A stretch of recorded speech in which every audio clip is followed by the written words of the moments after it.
Hey everyone, Coach Investor back to another video for today. So, ChatGPT came out at the end of 2022, became instantly extremely popular, and on Monday we got the announcement from OpenAI that they are releasing ChatGPT for enterprises. Now, of course, when that came out, the link was made, oh, ChatGPT for enterprises. How's that going to affect a company like Palantir? Is Palantir in trouble because OpenAI is backed by Microsoft, etc., etc.? Well, let's have a look at the announcement and we can make our assumptions later on. Of course, do share your thoughts down in the comments below.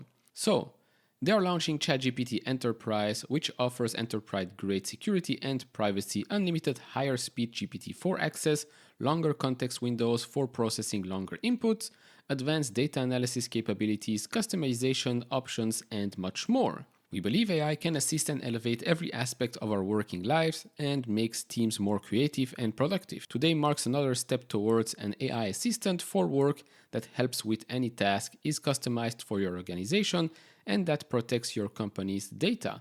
And here we're already getting part of the answer.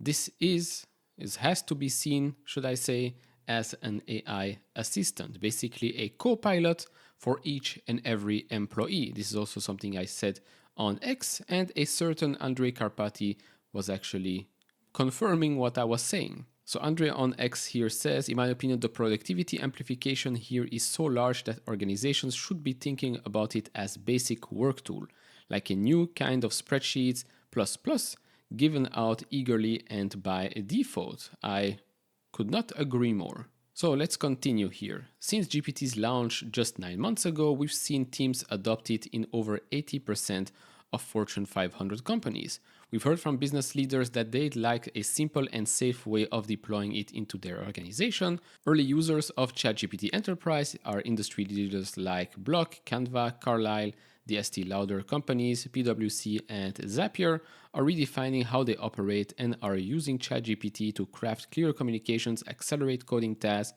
rapidly explore answers to complex business questions, assist with creative work, and much more.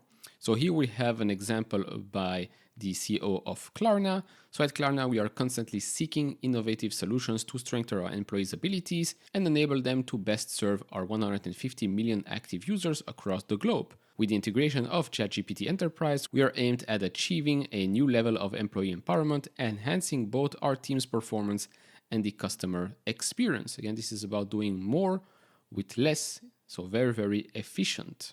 And then, of course, there is the question about permissions, privacy, encryption, data sharing, etc., etc. We know that Palantir has been working on this from a long time ago, right? They also worked on ontology, understanding the data, what it actually means, and the results of it in the real world, digital twins, you name it. With OpenAI ChatGPT, I don't think we're working here with ontology and digital twins, etc., etc. But there is still the question about privacy, what happens with your data, permissions, right? I mean, let's say you're part of a company, you are obviously not going to be able to see files that are none of your business. So all of that needs to be set and put into place. You log in with your company's email and, well, I assume that automatically you only have access to certain things. All of that has to be put in place.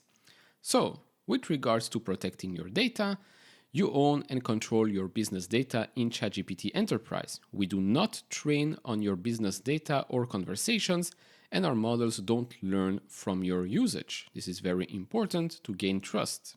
Our admin console lets you manage team members easily and offers domain verification, single sign-on, and usage insights, allowing for large-scale deployment into enterprise. So they're already thinking about this, but again, they do not train on your business data or conversations, and our models don't learn from your usage, meaning your data is what the system is getting, and that's about it. If your data is not clean, has some mistakes, etc., well, the answers will just repeat those mistakes.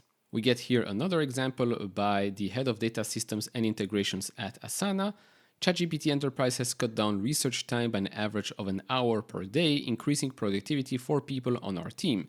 It's been a powerful tool that has accelerated testing hypotheses and improving our internal systems. And last thing I want to show you is basically that this is the most powerful version of ChatGPT yet. So what do you get? Unlimited access to GPT-4, no usage caps, higher speed performance for GPT-4 up to 2 times faster, unlimited access to advanced data analysis, formerly known as code interpreter, 32K token context windows for 4 times longer input files or follow-ups, shareable chat templates for your company to collaborate and build common workflows. I think this is going to be very interesting. And then lastly, free credits to use their API if you need to extend OpenAI into a fully custom solution for your organization.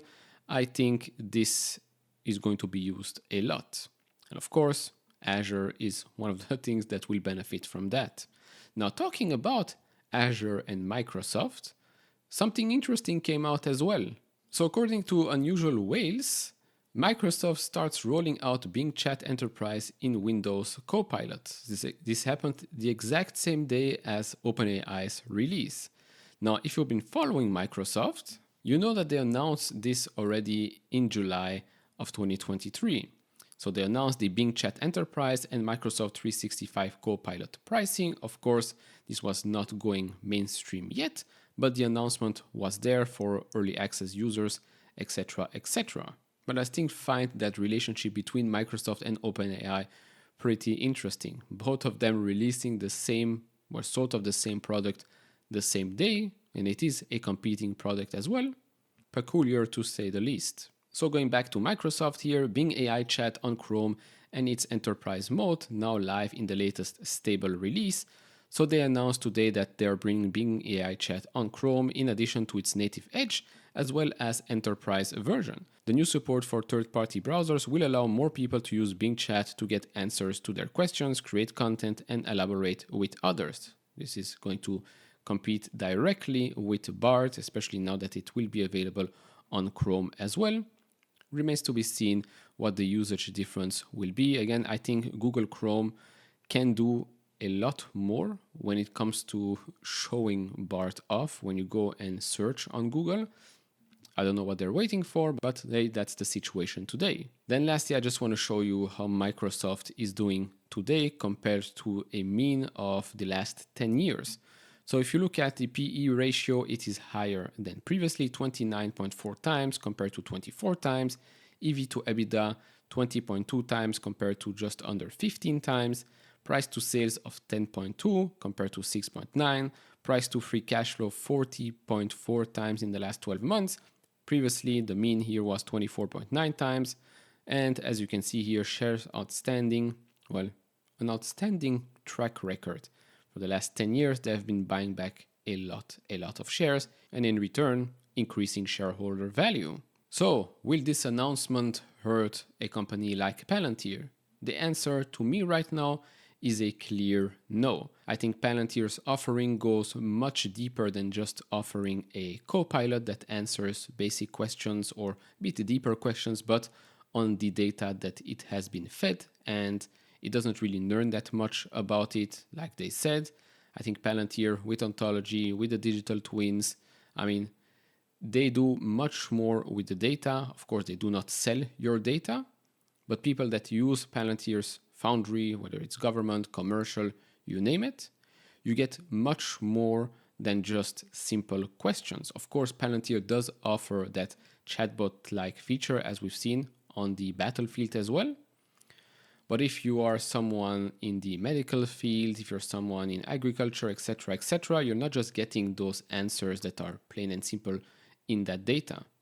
No, you can start to manipulate, make assumptions, create digital twins, or whatnot. I don't think that's something that ChatGPT is offering right now, and I don't think that's something that they're going to offer in the future. So the answer here, no, I don't think that this puts a dent in Palantir's long-term bullish thesis. But of course, do share your thoughts down in the comments below. If you enjoyed this type of video, leave it a thumbs up, subscribe if you have not, and I see you all in the next one. Bye-bye.